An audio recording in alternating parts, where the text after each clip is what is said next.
En primer lugar, darle la bienvenida a todos los participantes y ponentes y agradecerles su participación en esta nueva modalidad de conferencia que nos abre un escenario totalmente nuevo con audiencias elevadísimas. Estamos en este momento con 517 asistentes, lo cual era impensable en este tipo de actos hace poco, y creo que es una oportunidad que tenemos que seguir explotando en estas circunstancias donde no podemos permitir la concentración física de las personas. Por lo tanto, creo que es una muy buena oportunidad. Agradezco enormemente a Francisco Reyes y a la Fundación FIDE la colaboración para hacer este acto. Desde el primer momento han mostrado mucho interés y siempre han generado un foro de debate y discusión muy interesante y que creo que además en estos momentos es tremendamente oportuno, pero que para que tenga éxito obviamente tenemos que contar con la colaboración de expertos, como es el caso que hoy nos ocupa, donde tenemos la colaboración de dos expertos que nos van a ayudar a comprender, analizar y predecir en la medida de lo posible el devenir económico en un contexto regional, nacional, europeo e internacional. En ese sentido, pues creo que Francisco estará de acuerdo conmigo en que somos afortunados y nos sentimos muy orgullosos de colaborar con la colaboración de don Emilio Ontiveros Baeza y don José Luis Rivero Ceballos.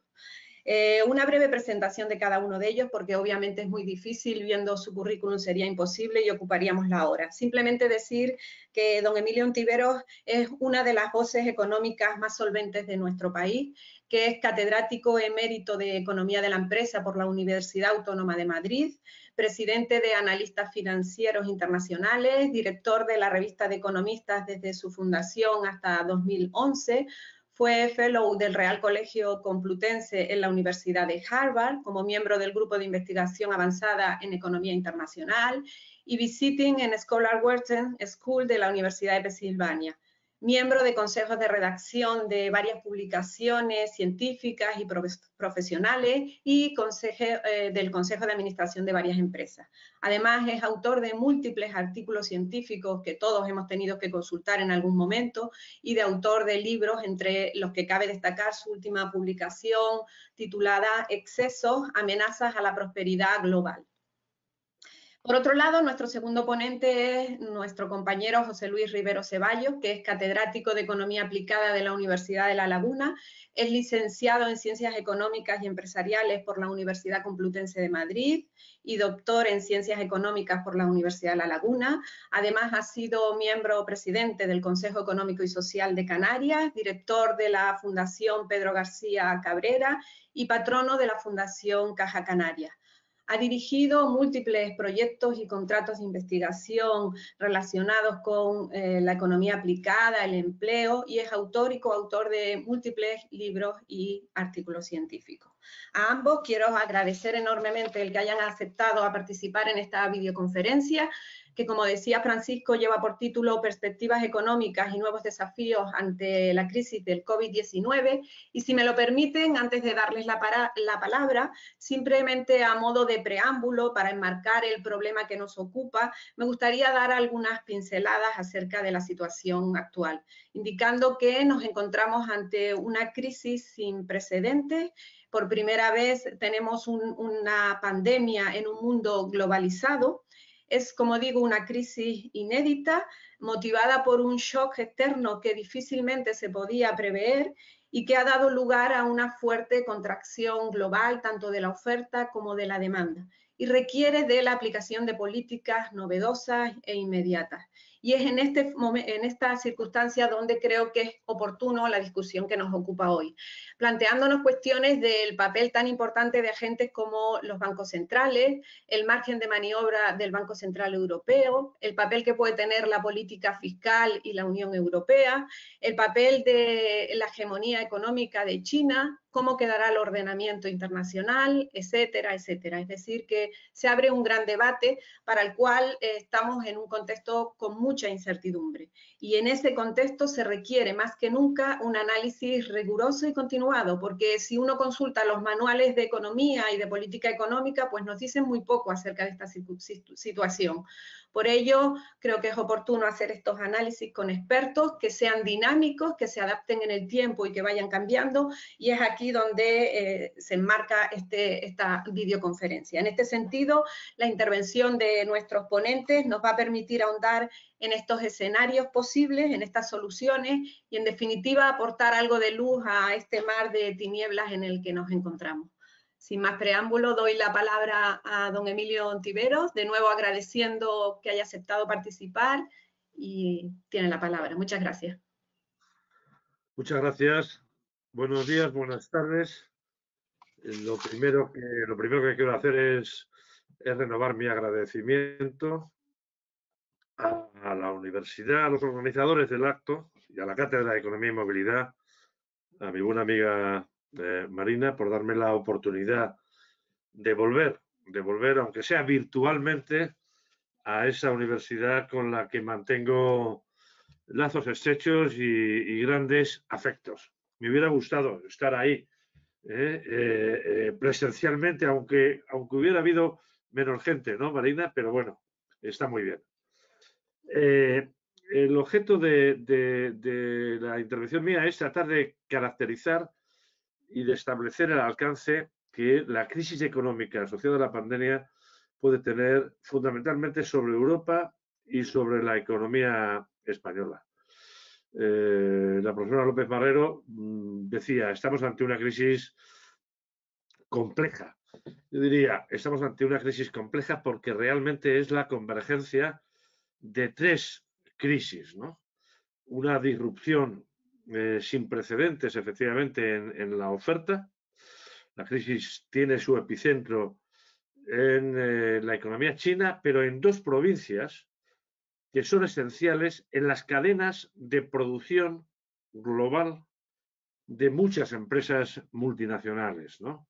La inmovilidad, la reclusión de las personas, la paralización de las fábricas, de forma inmediata paralizó, rompió las cadenas de producción transfronterizas desde el sector de tecnologías digitales, Apple, hasta SEAT, en Martorell, donde efectivamente se dejaron de recibir piezas en el puerto de Barcelona provenientes de Huawei.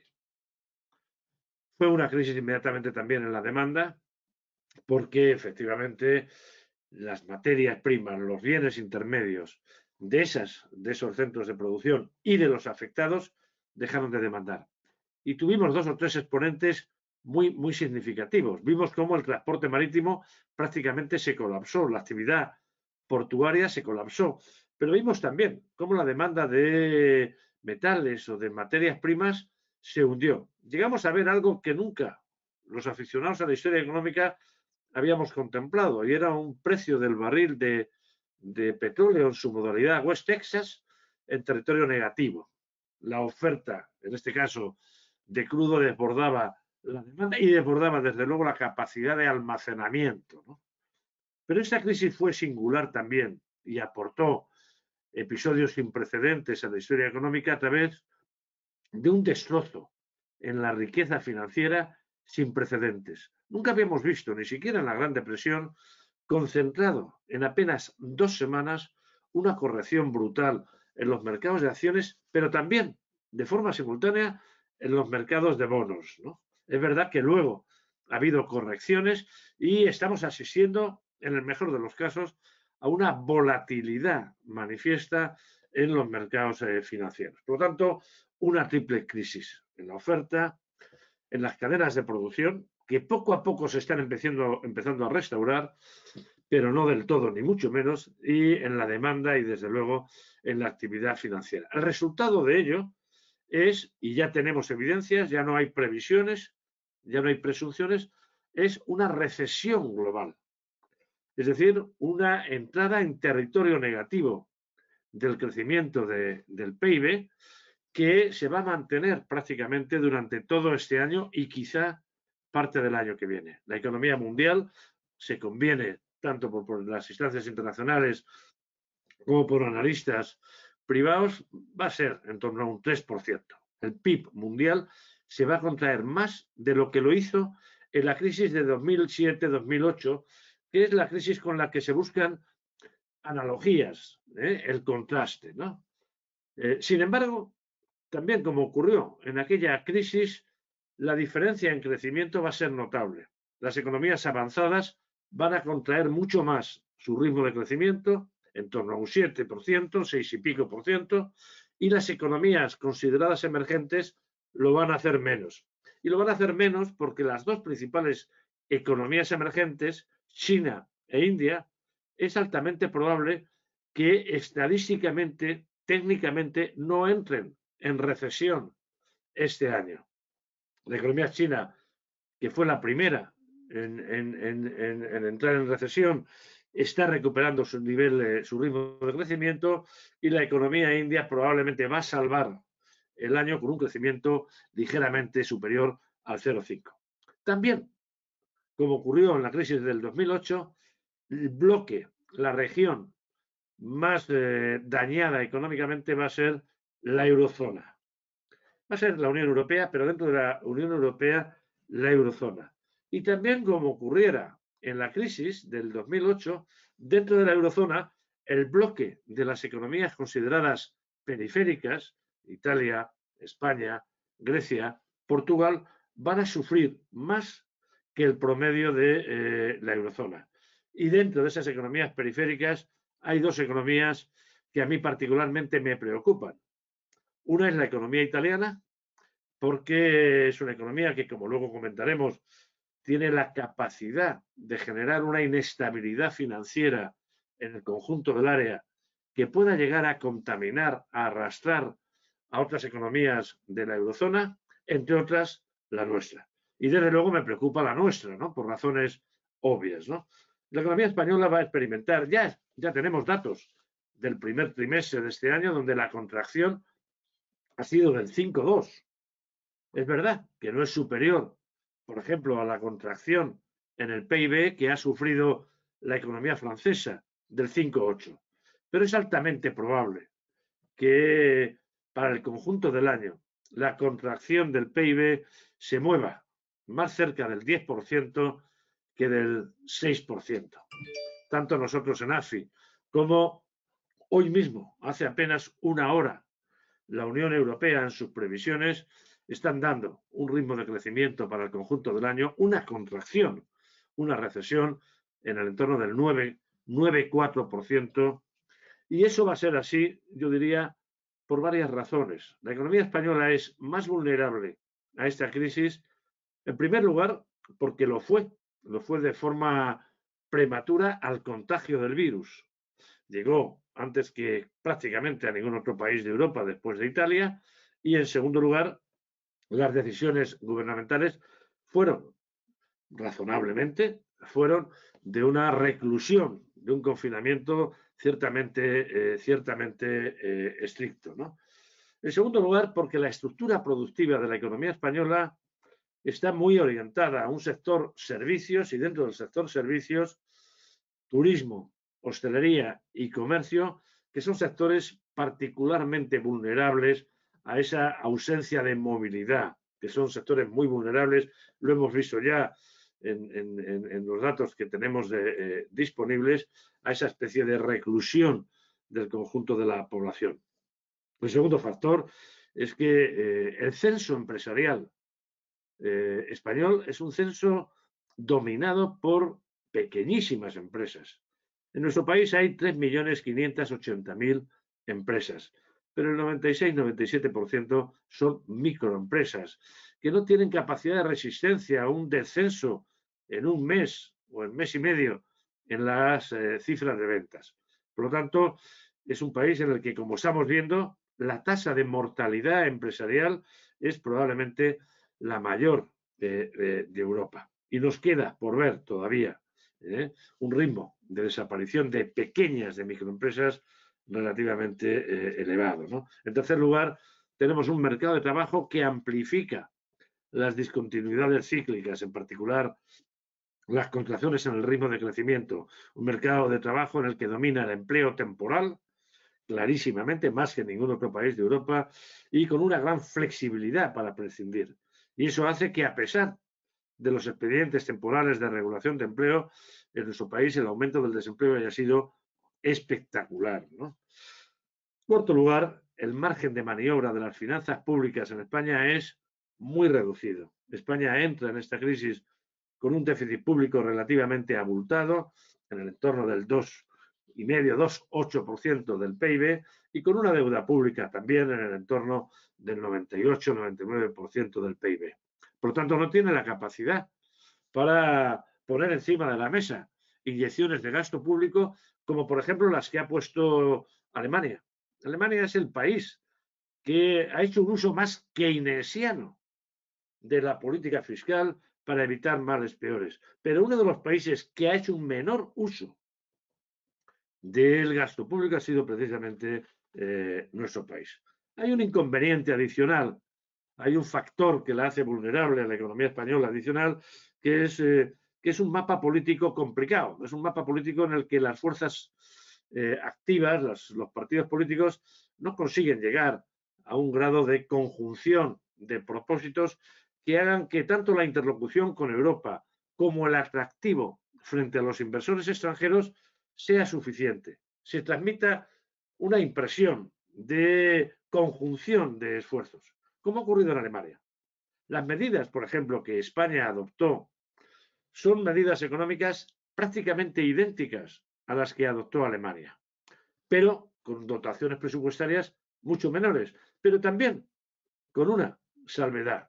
Y es que Alemania anunció ese programa económico de forma conjunta con los dos partidos en coalición y con el resto de las fuerzas políticas aceptándolo. Y nosotros todavía tenemos dificultades para que en cuestiones muy elementales que transmitan, insisto, confianza a la inversión, tanto doméstica como sobre todo internacional, transmitir un mínimo de coherencia. Llegado a este punto, uno se puede plantear, bueno, ¿qué es lo que nos queda? Bueno, lo que nos queda es un horizonte de, como he dicho, de crecimiento en territorio muy negativo. La economía española va a seguir profundizando en la recesión, lo va a hacer la eurozona, pero al término del año nosotros vamos a dar una tasa de crecimiento en el entorno del 9%, cuando la eurozona puede crecer un menos 7 y pico por ciento. Nuestra tasa de desempleo se va a ir a la frontera claramente del 20% y nuestro déficit público se va a ir por encima del 10% del PIB. Eso significa que la deuda pública va a estar en la frontera del 117 o del 120% del PIB. Ese es el cuadro clínico de la economía española. En condiciones normales, tardaríamos bastante en recuperar un ritmo de crecimiento que permita restaurar los daños originados en 2020 y parte del 2021. Y digo, subrayo de condiciones normales, pero las condiciones no son normales. Y no son normales porque no hay más capacidad de maniobra en las finanzas públicas. Los estímulos tienen que venir de fuera, tienen que venir de la demanda. Es verdad que la economía española entró en esta crisis con algunos elementos favorables frente al perfil de crecimiento histórico de la economía española. Un elemento favorable es que el endeudamiento privado estaba cayendo. España ha sido de los países donde las familias y las empresas se han desendeudado, se han desapalancado de forma más explícita en los 3-4 últimos años de recuperación. El segundo factor que actúa como paliativo de los daños de esta crisis es un dinamismo empresarial mayor. Tenemos muchas empresas, muchas pequeñas empresas, pero tenemos empresas medianas cada vez mejores. Y uno de los rasgos, uno de los exponentes de esa mejoría en la calidad de la función empresarial es el aumento de la propensión exportadora. La recuperación de la anterior crisis se ha caracterizado por un protagonismo cada vez mayor de la presencia de ventas de productos, de bienes, de servicios españoles en el exterior, hasta llegar a totalizar, como ocurría en febrero, a principios de febrero, más de un 34% en la determinación del PIB. Pero para que esos elementos, esos paliativos, entren en juego para que la propensión exportadora española se traduzca en mayor crecimiento, hace falta que haya demanda. Hace falta que el resto de nuestros clientes comerciales crezcan. Y nuestros clientes comerciales en un 60% son básicamente europeos.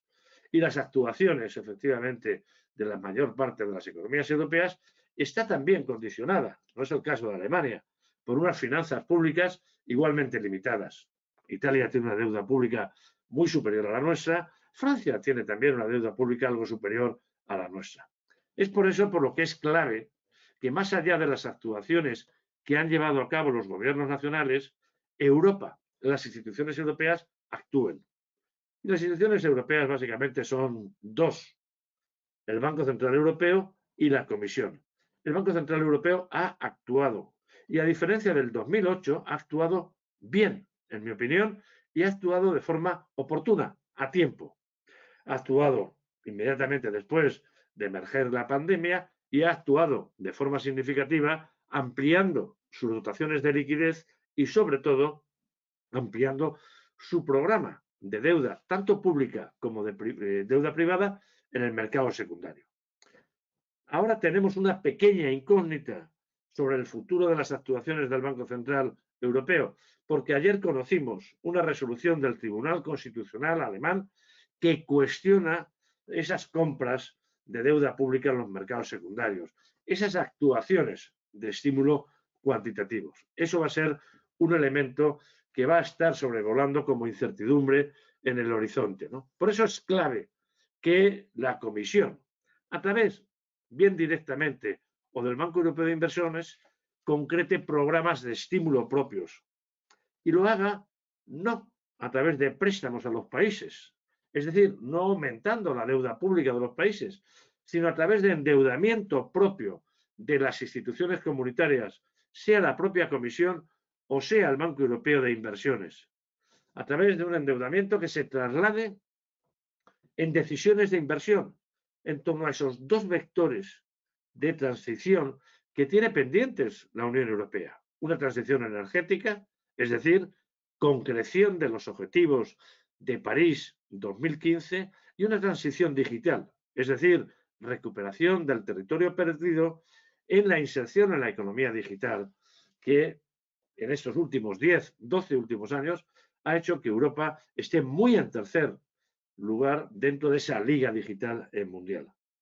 Si así fuera, y no cabe descartarlo, si efectivamente Europa pusiera en marcha un programa de reconstrucción con ese 1,5 billones, 1.600.000 euros que se está manejando, probablemente tendríamos un factor de estímulo que garantizaría que al menos en 2022 la economía española estaría ya creciendo a un ritmo suficiente como para recuperar parte de la erosión, de la pérdida de PIB sufrida en 2020 y ya veremos si parte del 2021. Vamos a tener el día después algún factor de riesgo. Yo diría en esta transición vamos a tener algunos factores de riesgo que conviene tener muy presentes, ¿no? El primero es la asimilación a una economía como la italiana. Italia es una economía mucho más riesgosa, como dirían los latinoamericanos, que España. Lo es porque ya venía de una recesión antes de la pandemia. Recordemos que prácticamente decreció en el año 2019. Es una economía que tiene una deuda pública muchísimo más elevada que la nuestra. Es una economía que tiene un déficit público muy superior al nuestro. Es una economía que tiene una coexistencia política mucho más complicada que la nuestra. Es un país en el que los ciudadanos, según el último Eurobarómetro de la Unión Europea, consideran que no es rentable seguir en la eurozona. Es un país que ya ha manifestado a través de su primer ministro, Conte, que no están dispuestos a aceptar programas de austeridad adicionales. Es un país, en definitiva, que cuando hace balance respecto a la entrada en el euro, aquel 1 de enero de 1999 hasta el día de ayer, hasta el 31 de diciembre de 2019, lo que ve es que la renta por habitante en Italia ha caído. España no tiene un cuadro clínico, ni mucho menos como el italiano, pero en situaciones de crisis la experiencia nos dice, y estos días también nos lo está diciendo, que el contagio, que la contaminación en el seno de las economías periféricas es elevada. Y estamos viendo intentos, sobre todo en los mercados de bonos, de ampliación de esos diferenciales de la dichosa prima de riesgo del bono español, del bono italiano en relación alemán. Por eso es clave que el Banco Central Europeo siga de guardia, siga ayudándonos, siga evitando que nos acerquemos a aquel cuadro que estuvo en vigor hasta el 20 de julio del 2012, cuando llegamos a pagar por la deuda pública española más de un 7% de interés y cuando efectivamente se articuló aquel bucle diabólico, aquel círculo vicioso entre una caída de la deuda pública, un deterioro en los activos de los bancos y al mismo tiempo una recesión. La situación hoy, afortunadamente, no es igual, pero podría llegar a definirse una espiral de ese tipo si el Banco Central Europeo bajara la guardia o si el deterioro italiano fuera mayor al conocido. Por eso es clave que, junto a esa posición del Banco Central Europeo, el conjunto de Europa, la Comisión, pero el conjunto de los países admitan que es el momento de pasar a limpio de decisiones de inversión que fortalezcan la capacidad de recuperación de las economías europeas y, en última instancia, la identificación de los ciudadanos y de los empresarios con el propio proyecto europeo. Si Europa, sus instituciones, la Comisión, el Consejo Europeo siguen mirando para otro lado, probablemente la recesión puede ser más larga, pero lo peor es que en el transcurso de esa senda recesiva puede haber algún chispazo financiero que nos asimile a lo peor de la crisis del 2008-2012. Nada más y muchas gracias.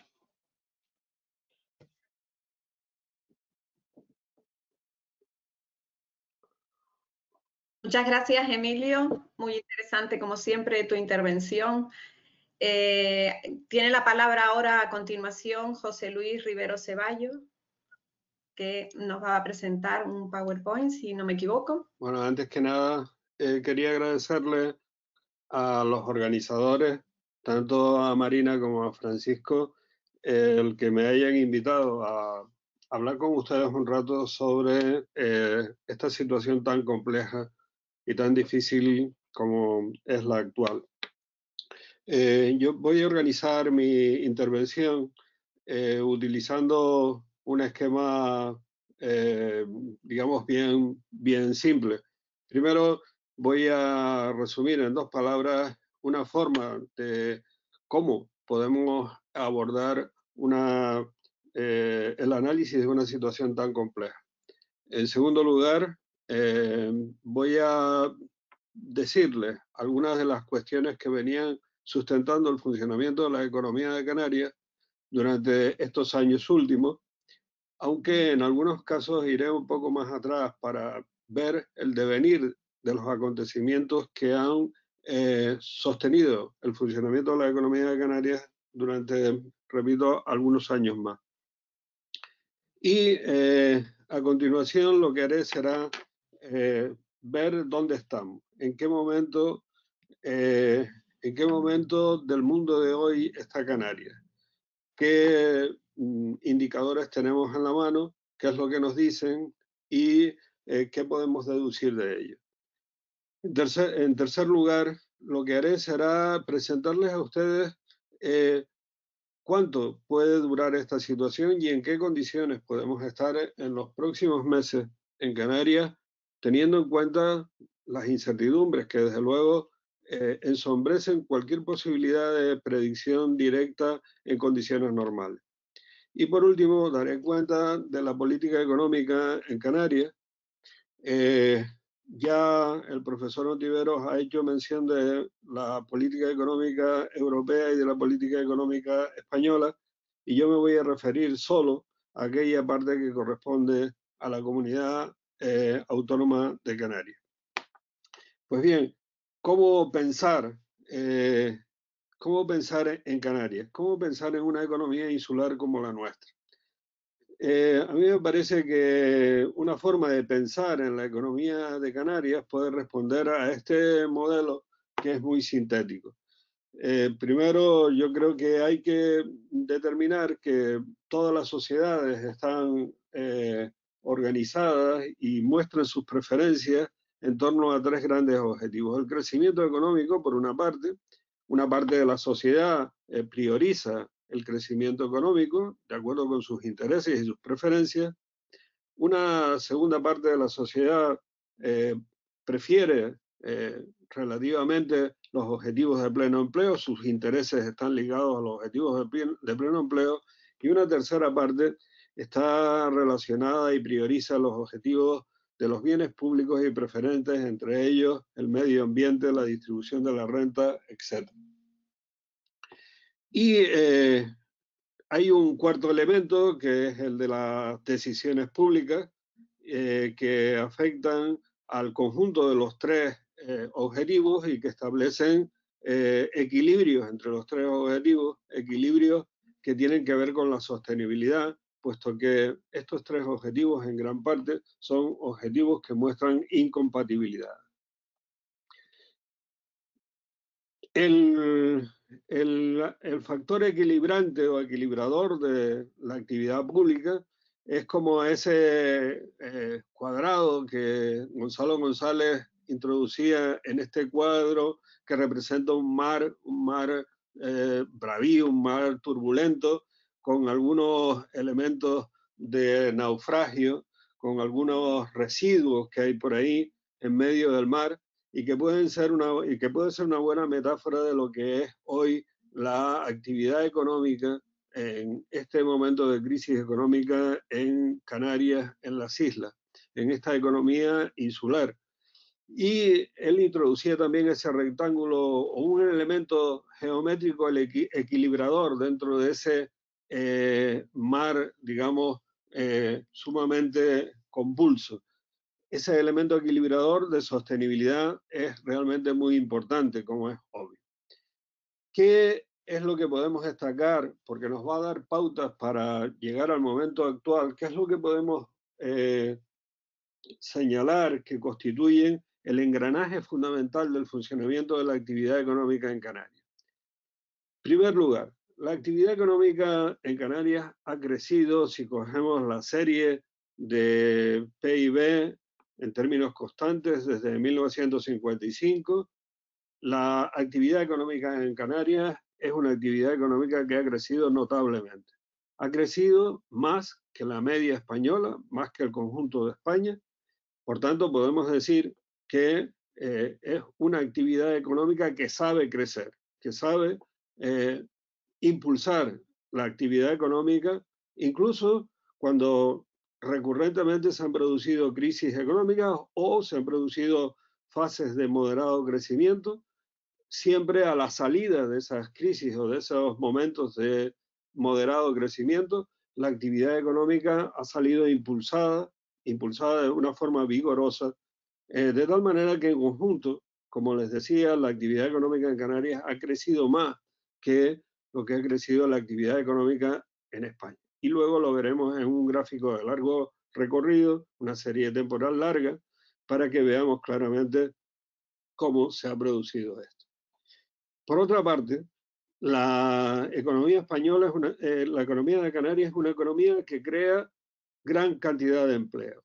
La intensidad en la creación de empleo de la economía de Canarias es muy poderosa, más que la media española. Por compararnos con nuestro medio político, jurídico, institucional, podemos decir que la economía de Canarias a lo largo de todas estas décadas, de 1955, la economía de Canarias ha generado más empleo que la economía española. Por otra parte, hemos mejorado notablemente en las últimas décadas la provisión de bienes preferentes, sanidad, educación, servicios sociales, etc. Y además, en los últimos años, hemos cuidado de que la hacienda canaria sea una hacienda notablemente sanear. Pero estas son las luces, pero también hay sombras dentro de la actividad económica en Canarias. Primero, el crecimiento económico es un crecimiento volátil, es un crecimiento que siempre es notablemente influido, se dice que es vulnerable el crecimiento económico a las circunstancias internacionales. Los shocks internacionales de la economía internacional afectan notablemente a la economía de Canarias. Esto es común en todas las economías insulares. Todas las economías insulares presentan notables índices de vulnerabilidad en todo el mundo. Segunda sombra en la evolución económica de Canarias. Hay una divergencia desde finales de los 90, hay una divergencia entre el PIB per cápita de Canarias con respecto a la Unión Europea y con respecto a la economía española. Es decir, el crecimiento económico que antes habíamos dicho que es un crecimiento más importante desde el punto de vista cuantitativo que el crecimiento de la economía española. Sin embargo, cuando introducimos la población, entonces el indicador del PIB per cápita, que es el que se suele utilizar para la comparación entre países, entre regiones, etcétera, pues nos demuestra que hay un proceso de divergencia notable. Repito que no es un problema coyuntural, que no es un problema de las crisis económicas, que no es un problema de los niveles de moderación o de las fases de moderación, que es un problema que ya tiene una duración notable, como les decía, desde finales de los años 90. La alta sensibilidad del empleo respecto del crecimiento de la economía tiene un aspecto interesante, como he dicho antes, y es que efectivamente cuando se producen unas etapas expansivas en la economía, se genera mucho empleo.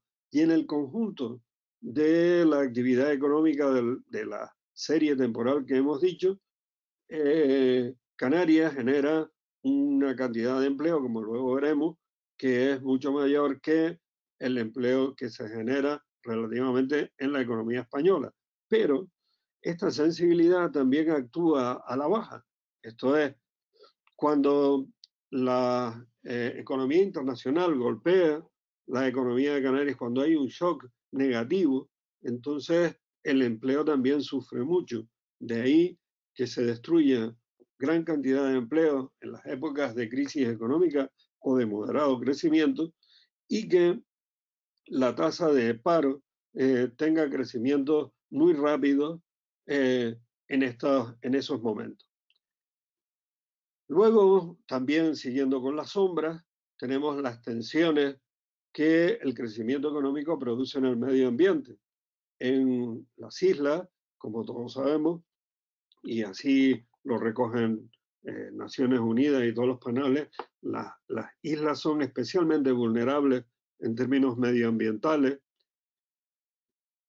Y una de las tensiones que genera el medio ambiente es precisamente con respecto al crecimiento económico. Y por último, última de las sombras que me gustaría destacar, es que ese crecimiento económico en Canarias también produce una notable desigualdad de la renta y la riqueza, desigualdad que aparece en cualquiera de los índices que pueden ustedes utilizar sobre desigualdad de la renta, tanto los que se elaboran en Canarias como los que se elaboran en España, como los que se elaboran en la Unión Europea. Así que, respecto de esos tres grandes objetivos, el crecimiento económico, tenemos luces y sombras. Respecto de la creación de empleo y del acercamiento al pleno empleo, tenemos luces y sombras. Y respecto a las condiciones de bienestar de la población, en términos de bienes preferentes y de bienes públicos, también tenemos luces y sombras, dicho rápidamente para no entrar en muchos detalles, porque cualquiera de estos aspectos merecería una reflexión mucho más profunda y mucho más detallada. Como les decía, ahí pueden ustedes ver en este gráfico la diferencia entre el PIB, números índices en base a 1955, las diferencias entre el PIB, la evolución del PIB en términos constantes entre 1955 y 2019, una serie larga, entre Canarias y España. Y como ustedes ven, les decía antes, ahí hay una diferencia notable entre la capacidad de crecimiento de Canarias y del conjunto de España.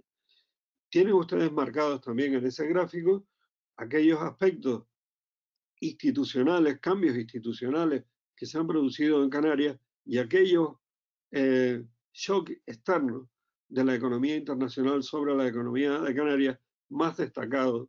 Podríamos luego desagregar más, pero en fin, los más destacados que podemos considerar. Ahí tienen ustedes lo que les decía, la sombra del crecimiento económico. Esa sombra es que hay una notable divergencia que se ha ido ampliando entre la economía española y la economía de Canarias y la media de la Unión Europea. Tienen ustedes ahí en datos de Eurostat esa divergencia significativa. Ahí tienen ustedes las luces del empleo. Ahí ven ustedes lo que les decía antes. La población ocupada ha crecido. En esa serie larga pueden ustedes verlo, ha crecido más que la media española. Esas son las luces.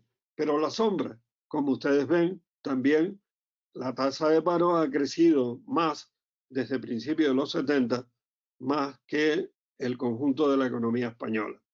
Como ustedes ven, durante los años 60 y hasta la crisis de 1973, la economía de Canarias y la economía española tuvieron pleno empleo, pero a partir de ese momento ya no nos hemos ni siquiera acercado al objetivo del pleno empleo, ni en la economía española ni en la economía de Canarias.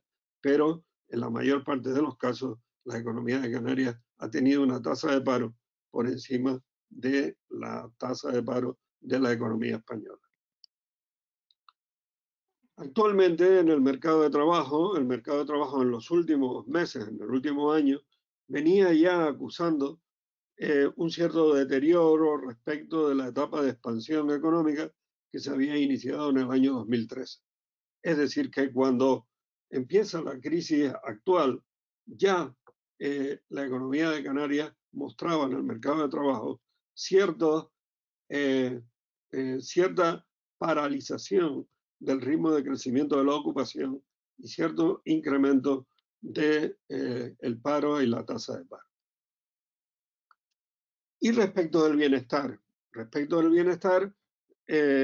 yo habría que hablar mucho de los distintos niveles e índices de bienestar, pero le he puesto simplemente algo que es constante en la economía de Canarias y en la sociedad de Canarias, que es la diferencia entre las rentas por persona y unidad de consumo. Siempre la renta por persona en Canarias está por debajo notablemente por debajo de la media española. Y respecto del bienestar, respecto también del bienestar y en el ámbito del medio ambiente,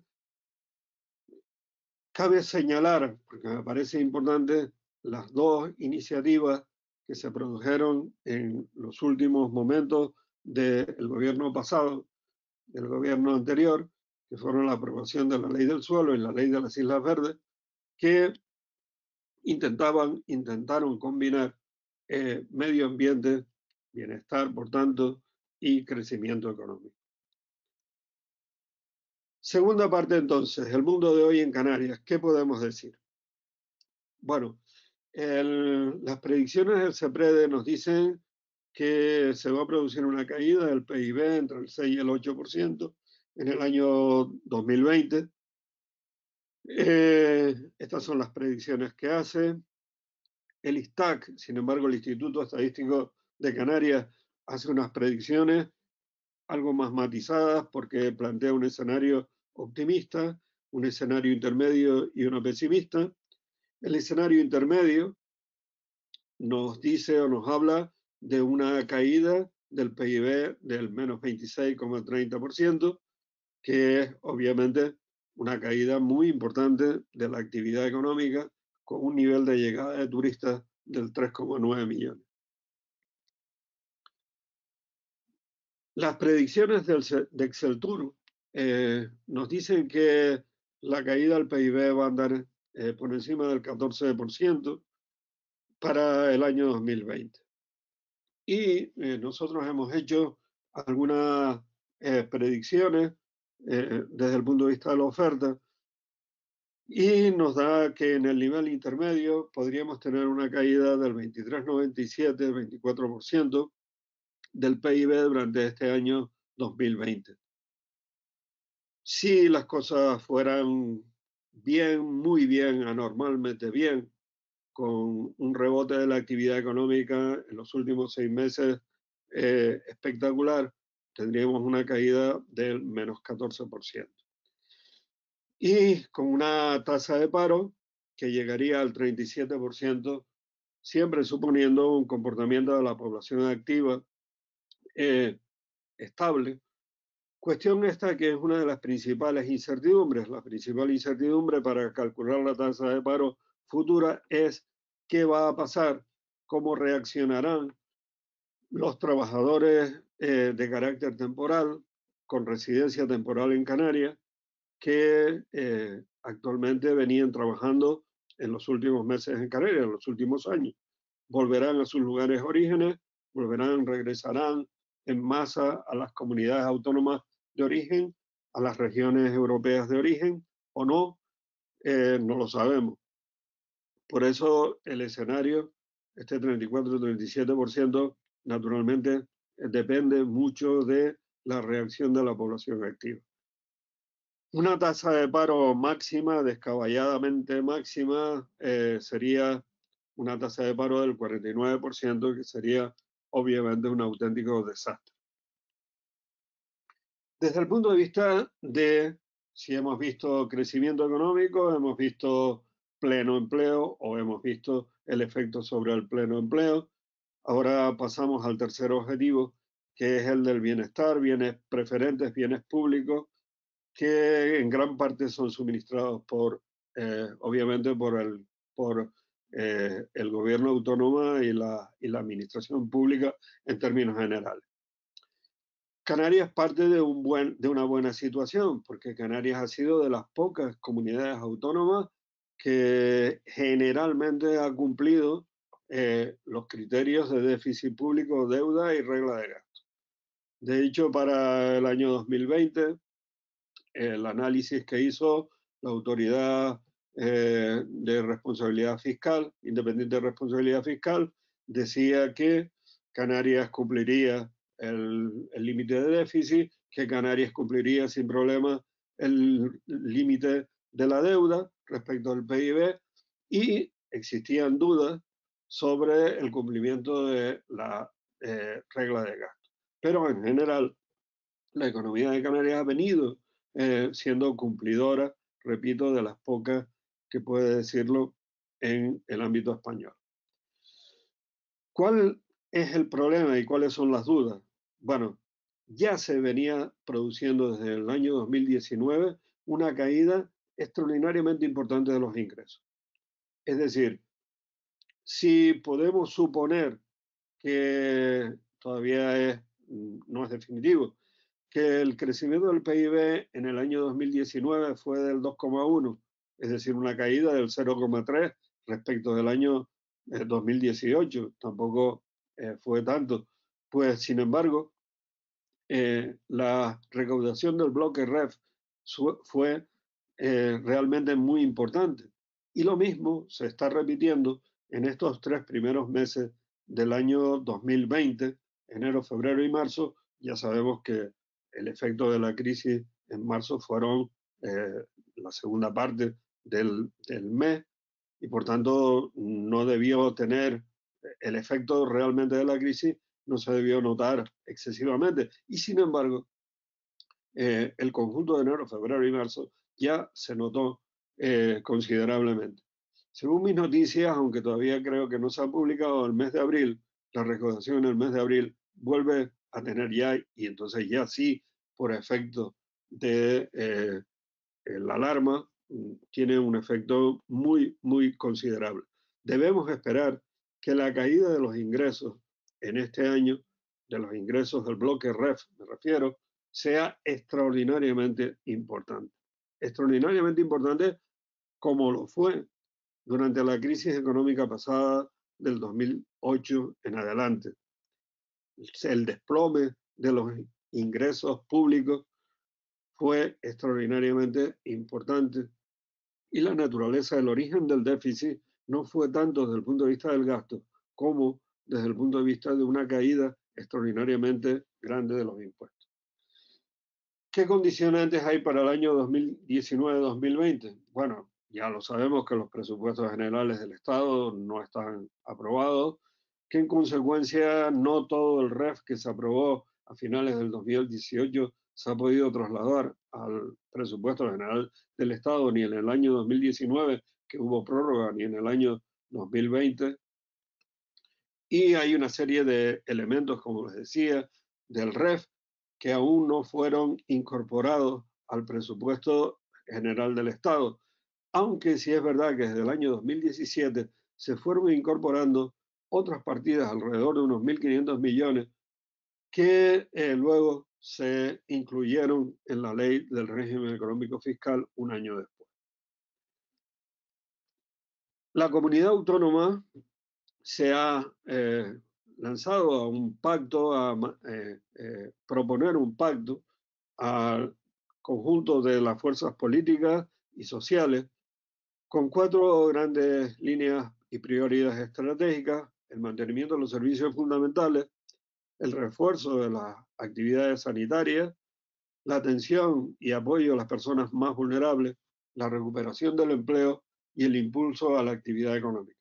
Es un documento de 30 páginas que lo tienen ustedes a consulta en internet y que merece la pena que se lea, porque es posible que se avance o que avance en un pacto de todas las fuerzas políticas y de las fuerzas sociales en pro de la recuperación de la actividad económica en el futuro.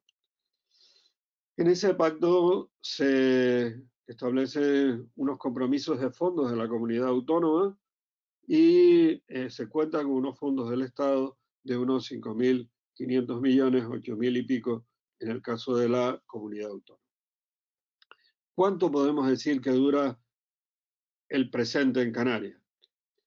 Las fases de recesión y recuperación duran en Canarias no menos de 3-4 años. Es decir, se produce la recuperación normalmente en el segundo semestre del 4.º año.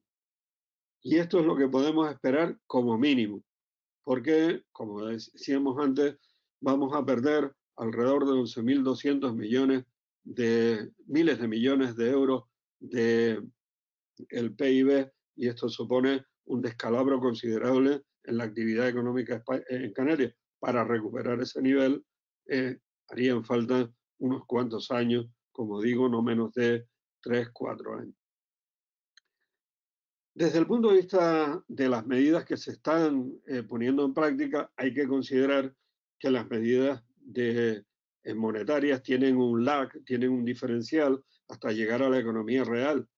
No podemos esperar que las medidas que se están tomando puedan llegar a la economía real, a sentirse en la mayor parte de los casos antes de un periodo entre 12 o 18 meses, teniendo en cuenta cómo reacciona la actividad económica en Canarias. Estaríamos más cerca de los 12 meses que de los 18 meses.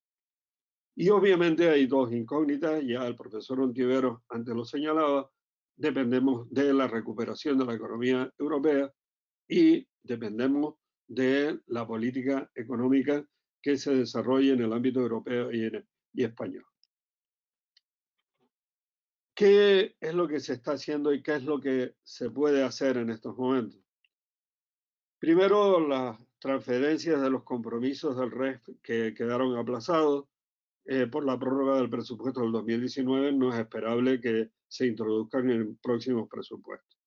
Siendo realistas, esto no es, digamos, no tiene muchos visos de salir adelante.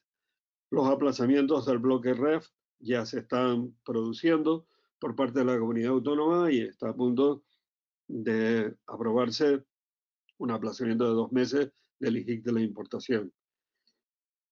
El incremento de las transferencias a la comunidad autónoma para resolver los problemas de liquidez, pues esto en principio estamos ahí, pero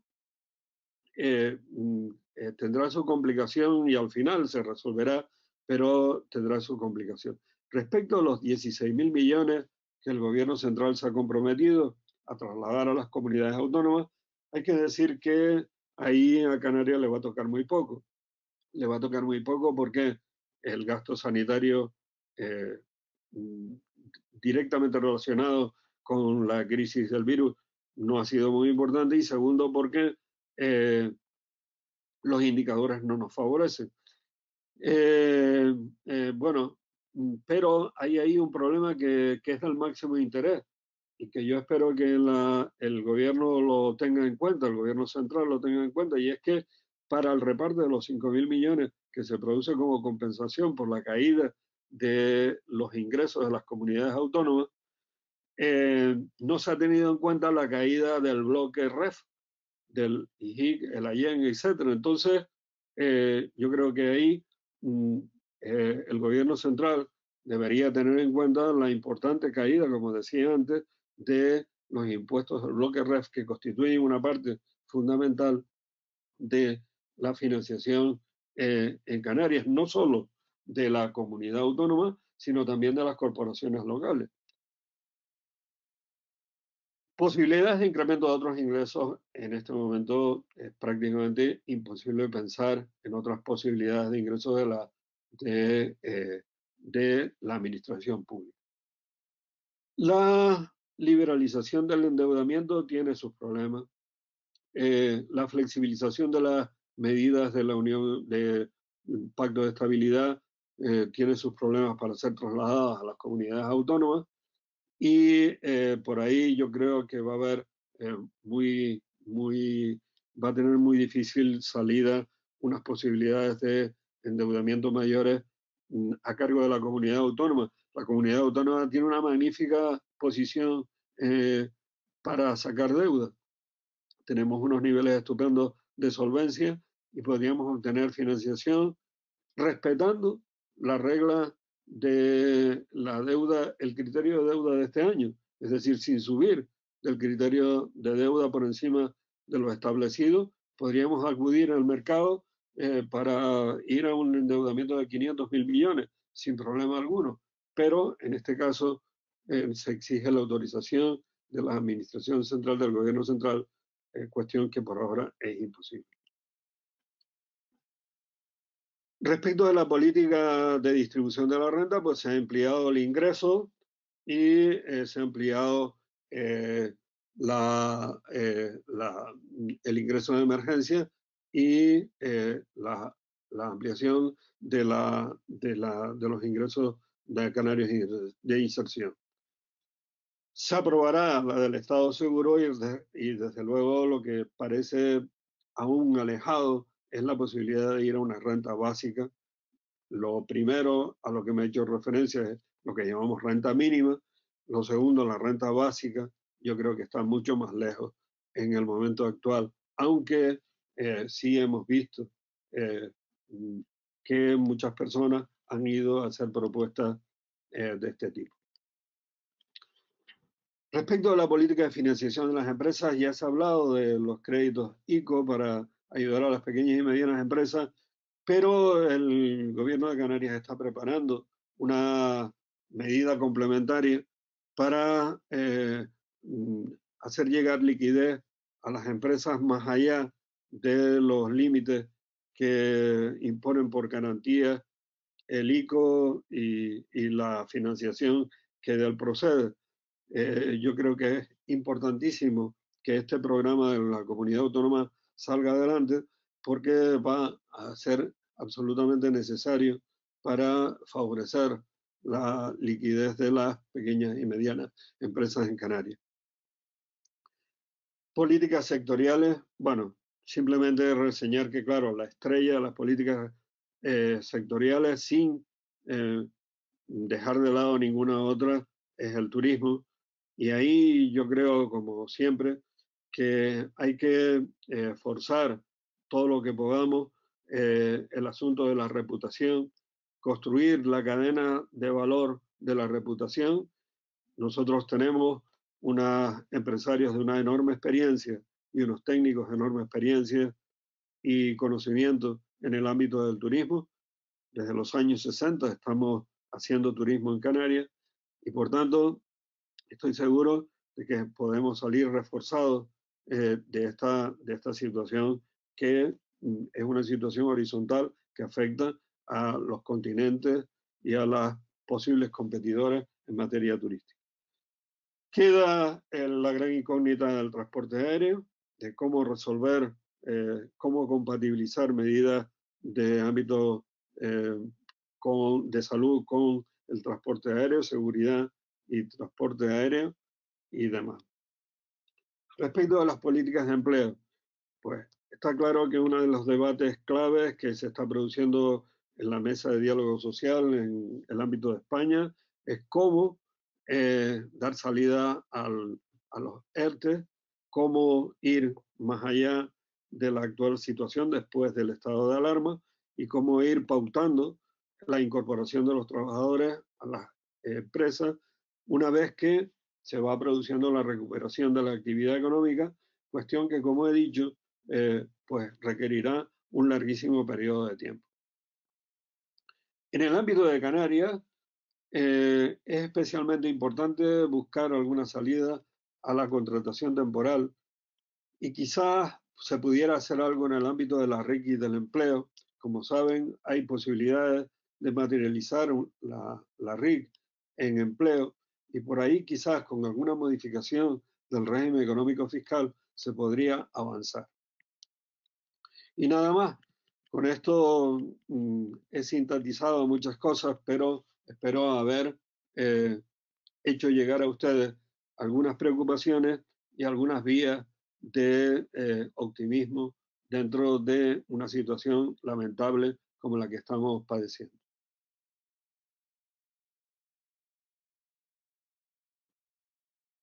Muchas gracias, José Luis.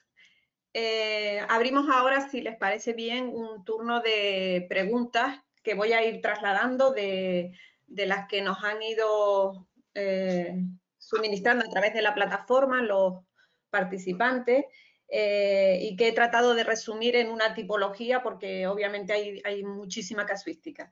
Entonces, en primer lugar, para Emilio Ontiveros, hay de forma recurrente una pregunta en relación a si parece irremediable o no el rescate económico de España y cuándo sería previsible, cómo comenzaría, qué restricciones impondría al sistema público y, en definitiva, de qué depende que se dé o no. Bueno, yo no sé por qué se ha hecho tan recurrente, ¿no? La apelación al rescate, ¿no? Porque aquí hay que tener mucho cuidado con los términos, desde luego nosotros, ¿no? Los economistas, ¿no?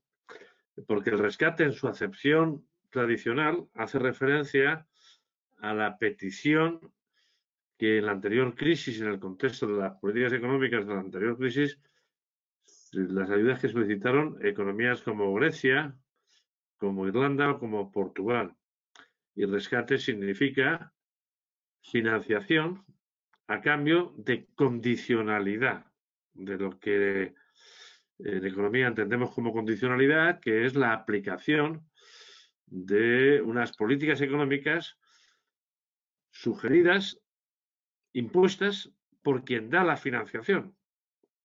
En el caso concreto de la anterior crisis fue los hombres de negro, dichosos, que se instalaron en Grecia o en Irlanda o en Portugal, o que parcialmente se instalaron los hombres de gris marengo, yo diría, en España, cuando el gobierno español solicitó un rescate para la banca, una línea de crédito de 100.000 millones de euros, de los que utilizamos 40 y tantos mil, ¿no?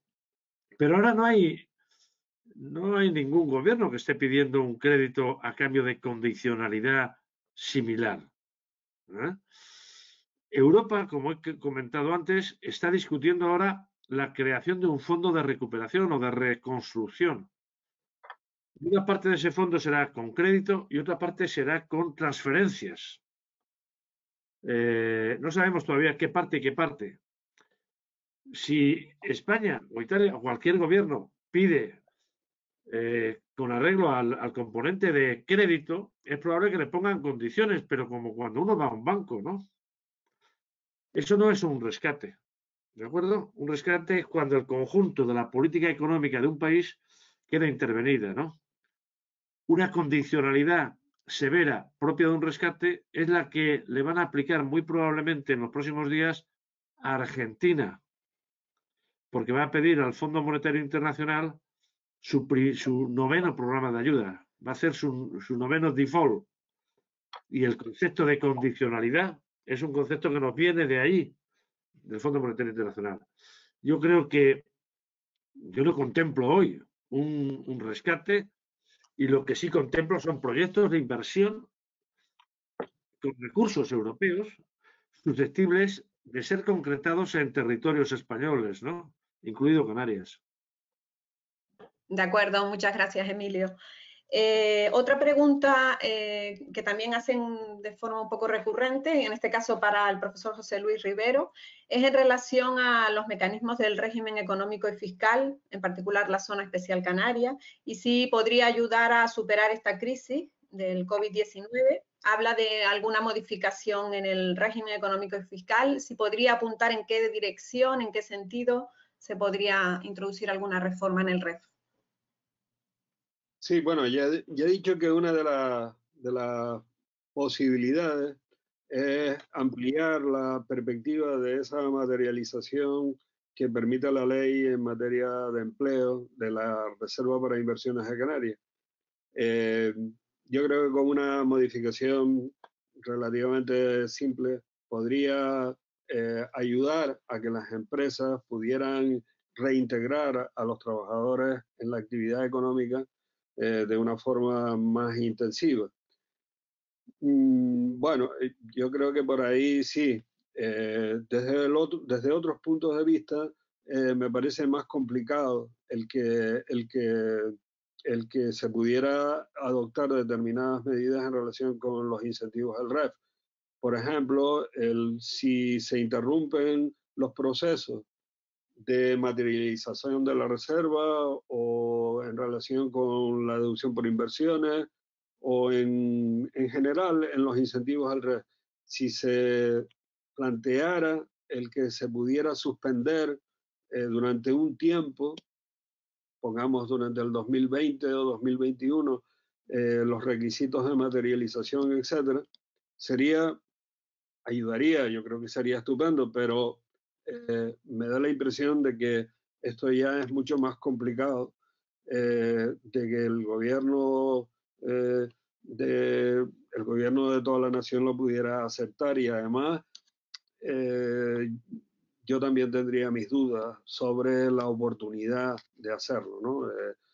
Bueno, es lo primero que se le ocurre a todo el mundo, pero tendría mis reservas al respecto. Ahora, modificaciones de este estilo, en donde hubiera una compensación de tipo social directa, porque bueno, el Ministerio de Hacienda lo que pierde, digamos, de una teórica recaudación por un lado, se lo ahorra en materia de prestación del desempleo por otro, con lo cual, bueno,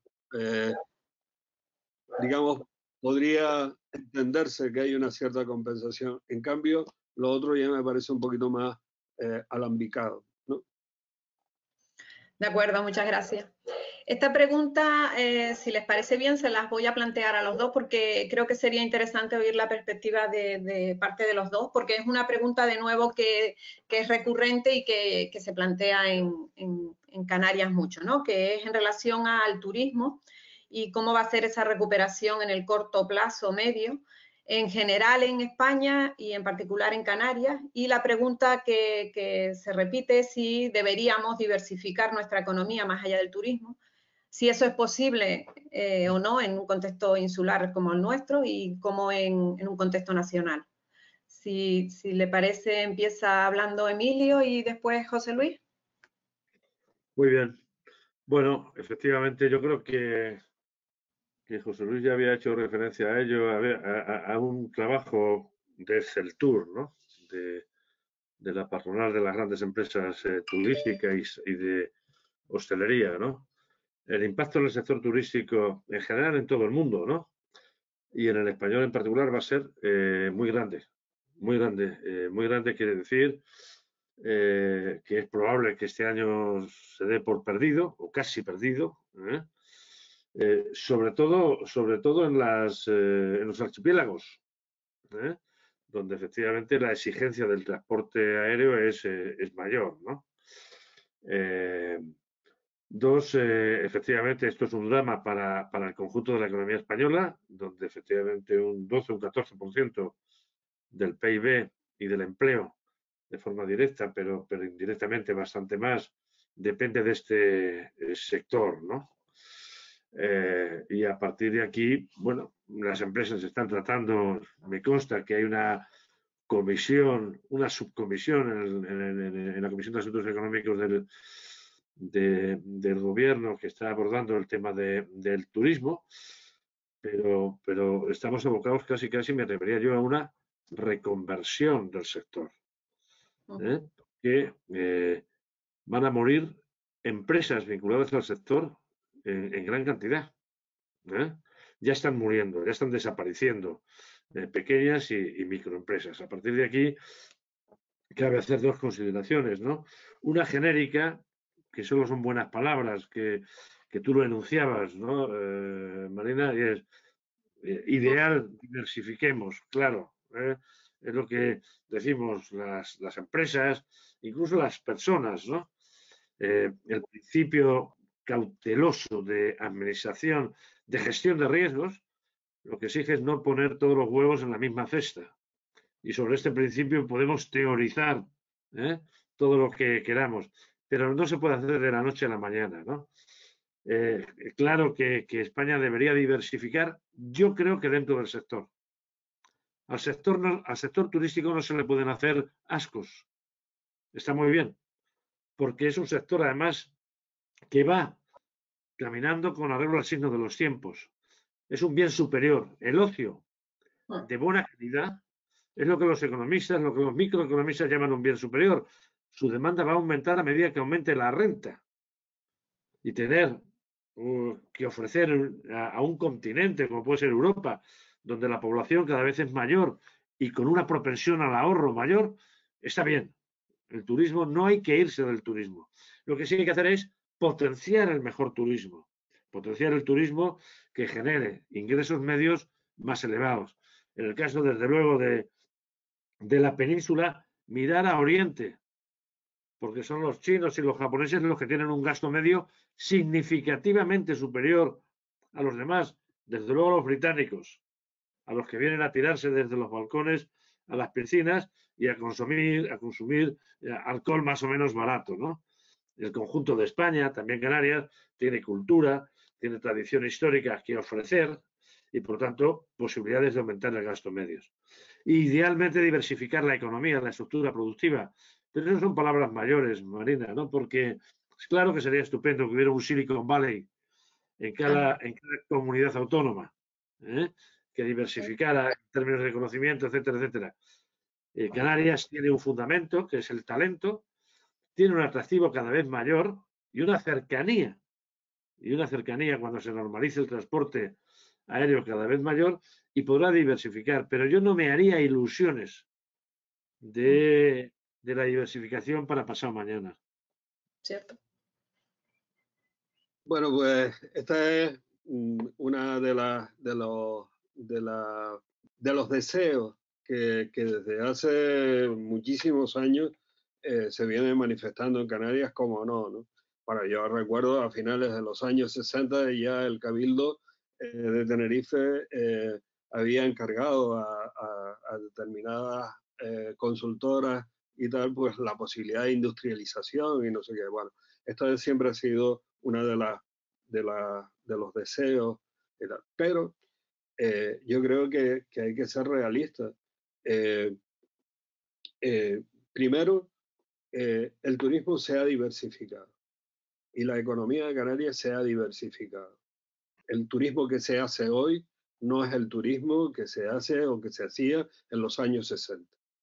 Y han aparecido nuevos productos, han aparecido nuevos mercados, ha habido una transformación extraordinaria que significa, dentro de ese paquete tan variado que es el turismo, ha aparecido una notable diversificación. Segunda cuestión a considerar, todas las economías pequeñas y todas las pequeñas economías insulares del mundo, y hay 86.732 islas en el mundo, no es un número al azar, hay 86.732 islas en el mundo, el 10% de la población mundial vive en islas. Bueno, pues en la mayor parte, esas islas, en la mayor parte no, todas se especializan. Todas se especializan porque es la manera de alcanzar escala dentro de una economía globalizada. Y nosotros tenemos la suerte de tener una ventaja absoluta en una unas actividades económicas que son extraordinariamente buenas, entre otras cosas, porque requieren de mucho empleo, que son las actividades turísticas. Por tanto, diversificar, claro, por supuesto, siempre, pero posibilidades de diversificar, las que hay, las que hemos trabajado y las que se están trabajando, y las que cuesta una barbaridad sacar adelante en términos mínimos en las actuales circunstancias de globalización. O sea, porque no nos vale ni siquiera con la ventaja comparativa, porque la ventaja comparativa es compensada a partir de la realidad de los costes de transporte. Así que no nos hagamos mala sangre ni excesivas ilusiones con el asunto de la diversificación. Por supuesto, el que le salga algo de diversificación, que diversifique, pero seamos realistas, todas las economías pequeñas y alejadas de los grandes mercados se especializan. Gracias, muy interesante el punto de vista, yo creo que ha quedado claro. Si les parece, una última pregunta para cerrar, porque nos hemos alargado en el tiempo, y solo una reflexión por parte de cada uno de ustedes en relación a cómo saldrá la Unión Europea de esta situación. Hemos visto por la intervención de ambos pues, que el papel de la Unión Europea es fundamental, el papel del Banco Central Europeo. Sin embargo, también hemos visto resoluciones del Tribunal Alemán donde se cuestionan, como decía Emilio, esa compra de deuda del Banco Central, cómo puede afectar eso al papel que tiene la Unión Europea y la oportunidad que tiene en este momento para dar la talla, entre comillas, si se va a conseguir o no, y un poco la reflexión en ese sentido. Gracias. Bueno, yo sí fui muy crítico con la gestión que hizo las instituciones europeas en la anterior crisis, ¿no? Porque fue una mala gestión basada en un diagnóstico erróneo. Pero ahora veo señales más favorables, ¿no? Primero, en una institución central que es el Banco Central Europeo, ¿no? El Banco Central Europeo, recordemos, reaccionó en la anterior crisis el 20 de julio del 2012, cuando vio una situación endiablada, ¿no? Y fue cuando Draghi salió aquel jueves diciendo: haré todo lo que esté en mi mano para evitar que el euro desaparezca, ¿no? Ahora ha salido de forma inmediata el Banco Central Europeo y además con un arsenal potente, arsenal para liquidez, pero arsenal también comprando deuda pública y privada en los mercados secundarios. En segundo lugar, hemos visto un Eurogrupo que ya han conseguido sacar medidas parciales por unos 550.000 millones de euros destinadas a reforzar, entre otras, un seguro de desempleo europeo y también a reforzar la liquidez. Eso no tiene nada que ver con un rescate, son medidas que han puesto encima de la mesa y que están utilizando todos los países, ¿no? Y en tercer lugar, en el último Consejo Europeo, vimos que llegó una propuesta española de constitución de ese fondo que se está ahora discutiendo, de recuperación o de reconstrucción, que se nutriera mediante el endeudamiento de la propia Comisión o del Banco Europeo de Inversiones, del BEI, en los mercados de bonos, porque las instituciones europeas, ambas, tienen AAA, tienen la máxima calidad crediticia y se podrían endeudar a muy largo plazo, incluso con deuda perpetua, sin pagar principal, a tipos de interés cero. Y con esos fondos invertir en transición energética, en transición digital, etcétera, etcétera, ¿no? Esta última alternativa no va a salir tal cual la propuso el gobierno español. Va a salir más descafeinada.